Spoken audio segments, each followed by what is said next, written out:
Welcome back. You're watching NewsX. My name is Vineet Malhotra. Well, Delhi's air quality plunged to hazardous levels this morning, with the city recording an overall air quality index of 727.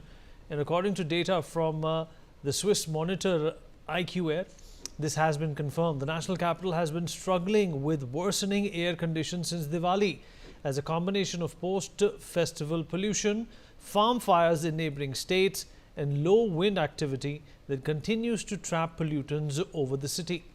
Well, previously, Delhi's air quality plunged into the very poor category, with an overall AQI recorded at 311 around 4 p.m., placing Delhi in the red zone. And according to data from the Central Pollution Control Board, Delhi ranked 4th amongst the most polluted cities, while Rohtak topped the list in the very poor category with an AQI of 348 out of 254 cities. Well, stubble burning is predicted to be the highest contributor to Delhi's PM2.5 concentration, as the air quality is expected to deteriorate to the very poor category according to the air quality early warning system.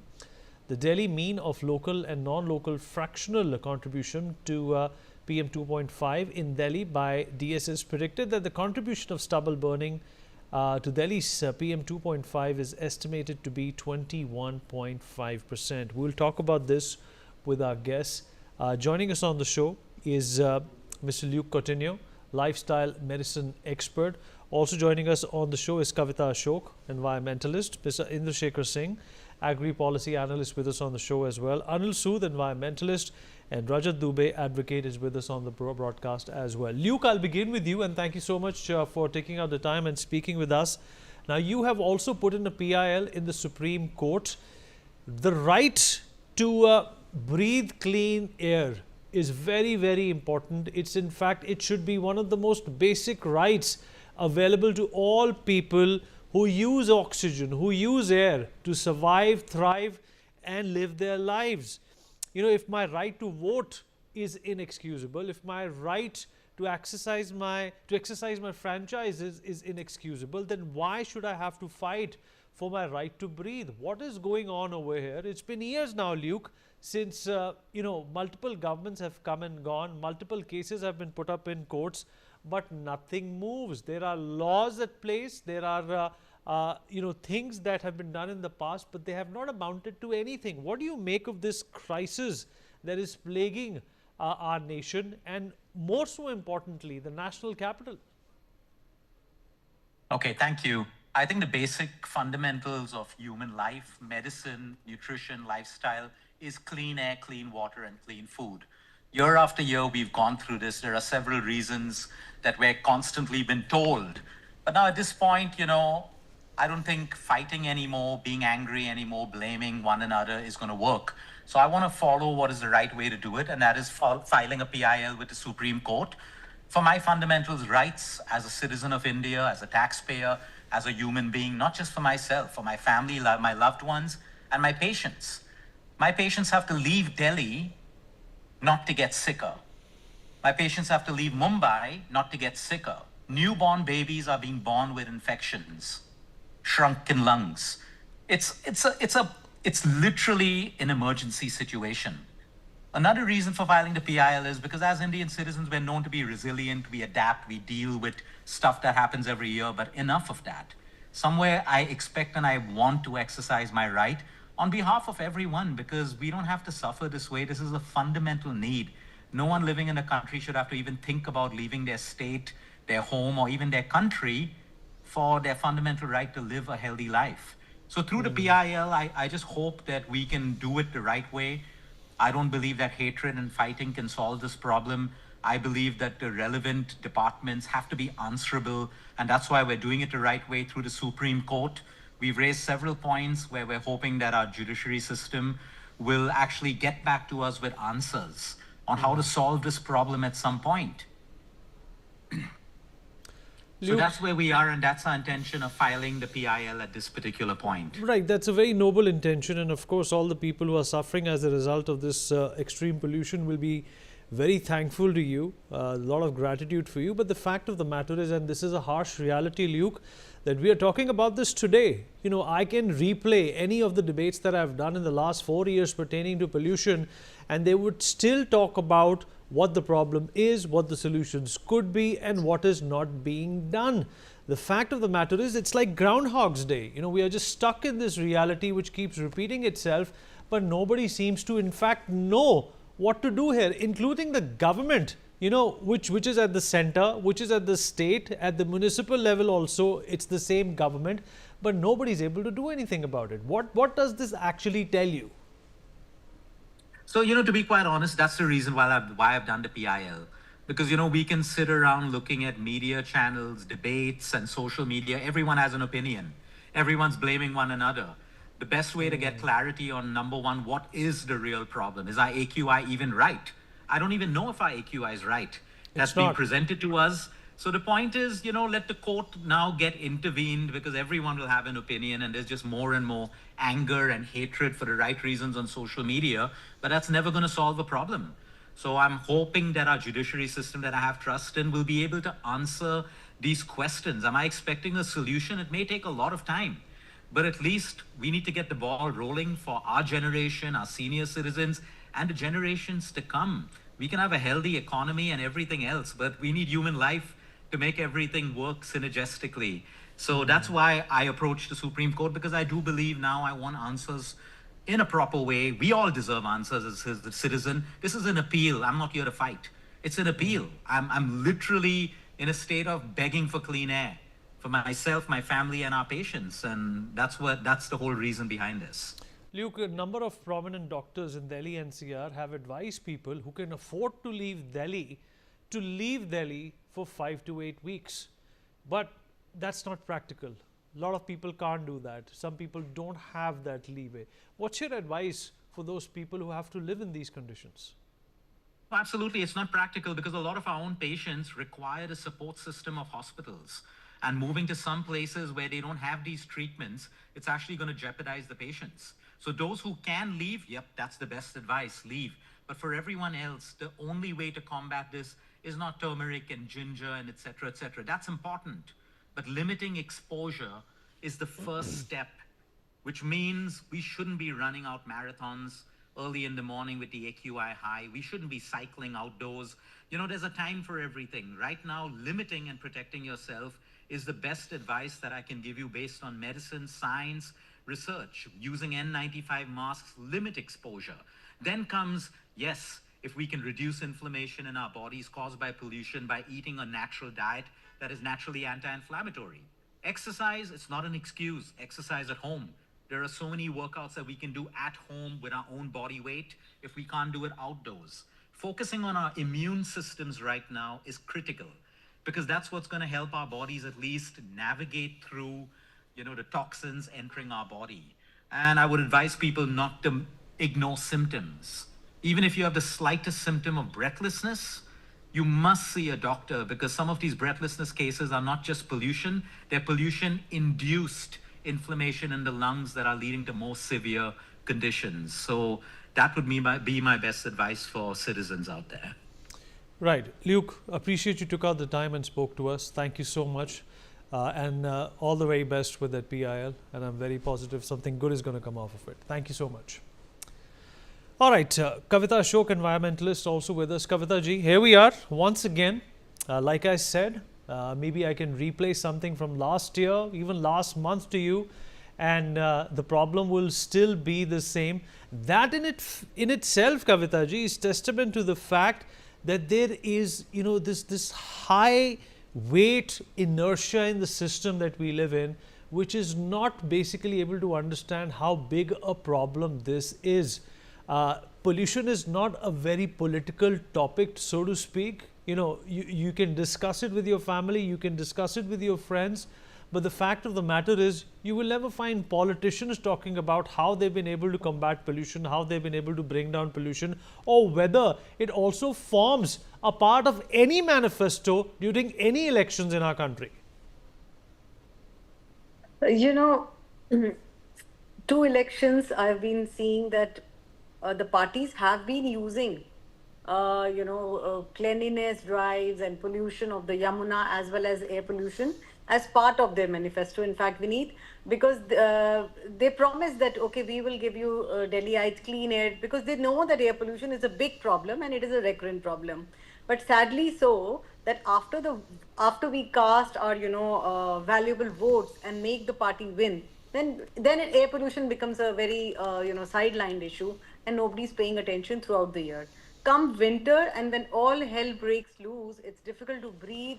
People are rushed to hospitals. There is farm fires and there is garbage burning, and construction sites are on. And also the geographical location of Delhi, which I always love to mention, because it is such that winds are slower during winter and the pollutants are unable to flow with the wind because it doesn't have that much speed. So all adds up to Delhi becoming a gas chamber and hell breaking loose. 10 to 12 cigarettes a day, that is the kind of pollution each Delhiite is taking in. So I think even if air pollution has not yet been the main agenda of political parties, to give back to their voters, to the citizens who have trusted them with their valuable votes, it's high time everyone pull up their socks, because as advised by doctors, people are told in Delhi to leave their homes. How practical is that? How many lakhs of people do you think in Delhi can afford to leave their homes and move to another city for the time being? This is not a resort or a holiday kind of a thing. This is a push. You're pushing the people out of the city. So I don't think it's practical. Not everyone can afford to you're do absolutely right. It is also not the imperial British government that would take off to Shimla if it got too hot in Delhi. Exactly. I can't, as an environmentalist, I can't ask the whole of Delhi, please pack your bags and go, and then come back after 2 months. It's not like a resort or a Shimla outing, that you rightly mentioned. So this is our city. And We have to Kavita ji, live here. We need another thing, forget about leaving. Most of the people in the city of Delhi can't even afford to buy a purifier.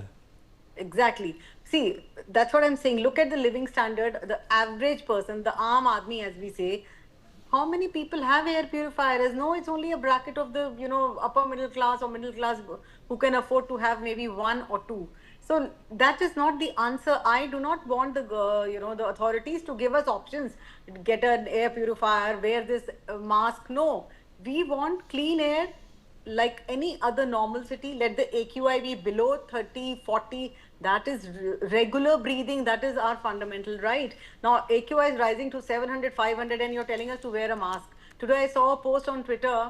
Somebody shared with me that a small kid is wearing a mask and they're saying, this is the kind of Delhi I live in. Shame on us, because everybody put together cannot give a little child a normal life. That's no, I don't think mask and air purifier or water sprinkler or artificial rain is not the answer. What we need truly is a very concrete plan, a sit down with the neighboring states, taking in account stubble burning and solving it forever. I don't want this to be a recurrent problem every year and then 10 solutions coming up. Who wants all these byproducts? Buy this, buy a mask, buy a air purifier. Are we trying to promote these industries?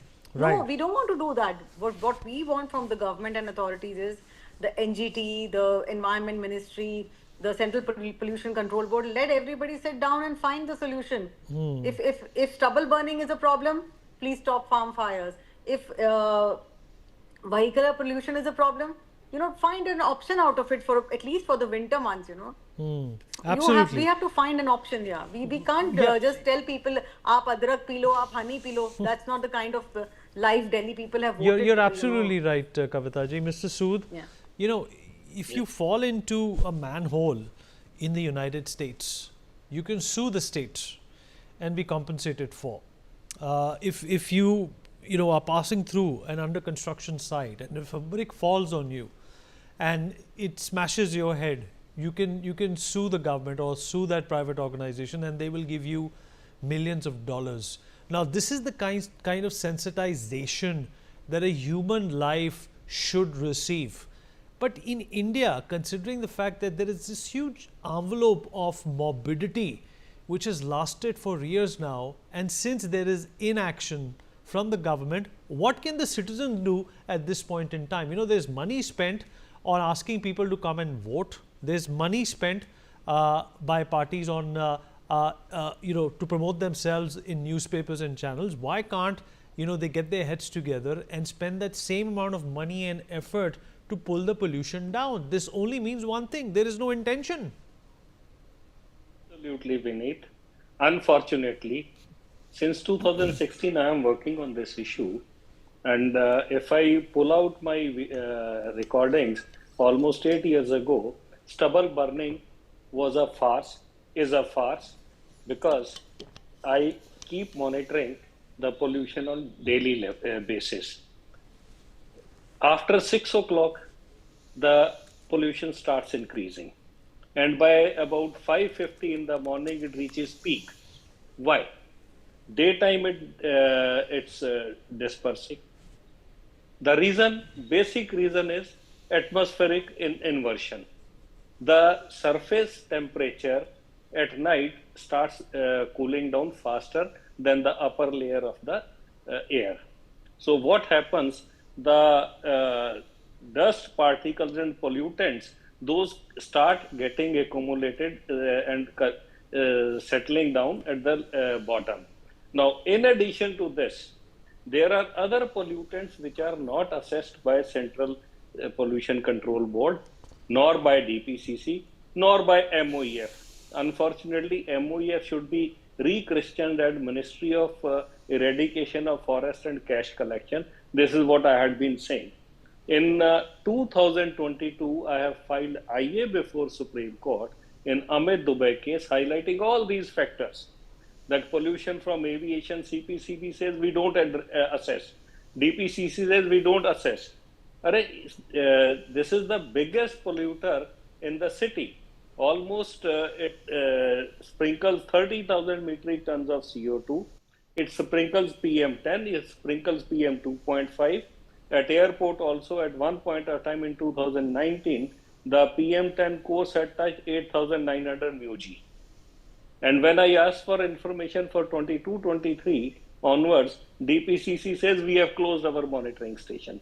What citizens can do under these circumstances when the data itself is fudged?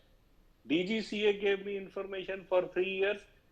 When I compared with 2015-16 with 17, the entire data of 17 was fudged. Thereafter, they stopped giving me. When I went to High Court in 2020, that this is the status of pollution monitoring and assessment, why don't these two agencies be asked to monitor and put it in public domain? You know what happened? The direction was given to CPCB and DPCC to treat the PIL as representation and respond. It took 5 years for CPCB to respond, and the surprising part was that CPCB is writing to CSIR NERI that the air aviation pollutes Delhi is to be rebutted, and CSIR NERI says that they have no competence. Tell me one thing, as citizens, what resources we have to fight with the government when the intentions are not there to, assess the real polluters, put it in public domain. Around Delhi, there are about 12 thermal power plants. Each thermal power plant pollutes in an area of about 300 square kilometers. Where that pollution goes? So all these pollution, now Indian Railway carries coal in open station wagons, open wagons. Now almost 40 to 50 rakes pass through Delhi. Those open coal wagons contribute to PM2.5 huge amount. Where that disappears. So why people are not told about the realities? Why people are being always blamed for transport which is hardly 20%? And people are forced to use their personal transport because there is no public transport. Right. In 2007, there was a requirement of 11,000 buses in Delhi. You know, I'll give you some stats, sir, and in there I'll also talk to you about what can be done over here. In the entire country, we have about 30,000 buses at this point in time. Beijing, the city alone itself, has about 2 lakh buses. The average income of somebody who uses the metro in our country, in tier 1 cities especially, is 36,000. That's considerably high. Most of the people who live in Delhi are of a certain standard economically, do not have an income of more than 18,000. So the metro is also off limits for them. They want buses which we don't have. This is a problem which has not really been addressed since 2012. There hasn't been a very substantial increase in the number of buses which could have reduced pollution. There were CNG buses, but the pace at which electrical buses have been introduced in them has been extremely lagging. But I think the catch to all of this information in there is the fact that pollution is a very transient problem, and that is why it is not being addressed the way it should be. Nature was kind enough that it rained in every part of the country from June till September this year, and that's why nobody brought it up. And I guess that is the caveat that the politicians also use, the people who are in charge of keeping air clean also use to get away with it. Inder. This stage, it's very important that India should give birth to a green party. I think it's right, because no other political, you said the cleaning of pollution is only a very transient demand, and pollution is very transient. I think that's what I could gather in the political system or in the corridors of power. That's why though no concrete action has been taken there, because half the problems that we see happening to us and because of which we are mutating as people is by design. It's because of corruption and other bad technologies that are being implemented for profiting friends and not for actually getting the pollution clean. If we just wanted agriculture to be cleaner, we just had to tell the farmers that, listen, instead of paddy from now your fields, we will procure organic produce which is not paddy. So you don't need to do that. Within 2 years, you could have changed the entire spectrum of Punjab by making them more organic, just by changing the MSP Mandi system.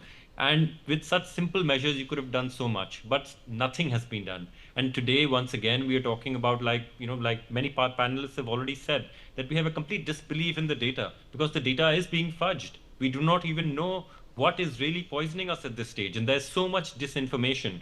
And of course, the usual, we should all cooperate, but what do we actually cooperate on? We live in an economy which every step we take here pollutes somewhere, and most likely pollutes in our own city. So how can we get out of this system? And no one is talking about that. There is no systemic thinking, and because of which we are going deeper and deeper into the problem. We can put our band-aids, and of course I welcome electric buses very much in the city, but that won't be enough. We would at least need maybe 5,000 extra buses just for Delhi to cover massive transportation. So where is all this coming from? Where are the roads going to be where these buses are going to ply on? So many problems. I think it's about time there needs to be a greater political will emerging from the citizens of Delhi, like was the birth of Aam Aadmi Party, maybe of a climate justice or a green party that's really thinking about this as a priority issue.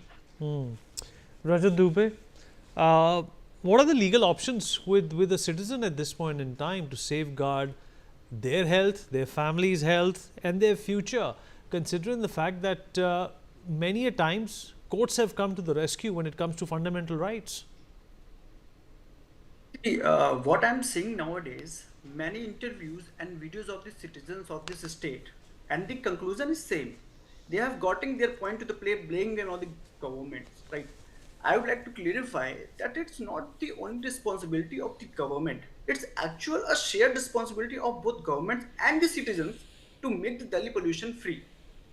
Okay, despite taking several actions by the government like GRAP, water sprinkles, and anti-smoke guns plan and also the artificial rain cloud seedings, still no effect on the AQI.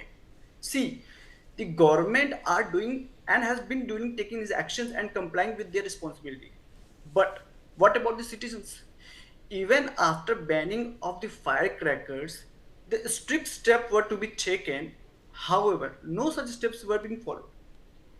That despite the clear order of the Honorable Supreme Court in the matter MC Mehta versus Union of India, many citizens did not follow the directions. But Rajat, that's just for one day, right? That's just for one day. We are talking about this perennial problem. Why are you putting this on the citizen? Are you saying that the government has You're exonerating the government, is that what you're saying? No, sir, I'm saying that there are the dual responsibilities, not only of the government, also the citizens of the Delhi. It is not only How the is the person living in Delhi responsible for the parali being burnt in Punjab? How is the citizen of Delhi responsible for the thermal plants which are emitting so much pollution? Tell me that. Right. So see, the central government had already intimated with their letter to the Punjab and Haryana to stop stubbling No, and I'm sorry. I really don't buy your argument. In fact, I'm disappointed with your argument. Kavita ji wants to come in. Kavita ji. Yes. I want to How add is in how that, is this a citizen's fault? because I want to add in that there are loads of farm fires at present when we speak. Abhi bhi, that at this particular point also, I'm sure Punjab, Haryana and the Rajasthan border are full of farm fires, because I've been crossing borders, these state borders a lot during these last 2 weeks, and I have seen a lot of farm fires, sharing videos, and I've also shared a garbage burning video with you also, Vineet. So I think that, of course, citizen awareness is important, that we tag, we report, but we cannot deny the government has the main role is the government's role.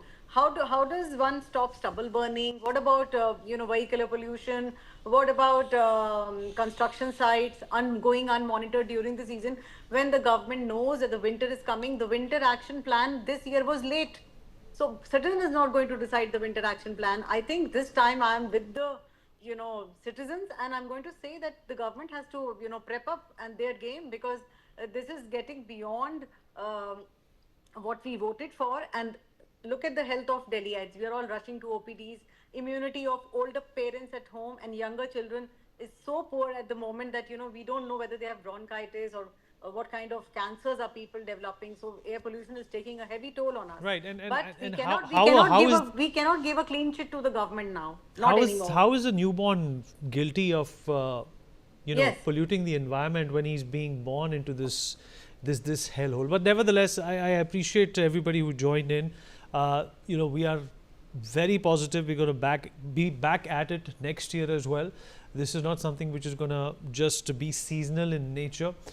It is going to continue, and the fact of the matter is, the latest update is also that China has offered to help us. They did have a pollution problem about a decade ago.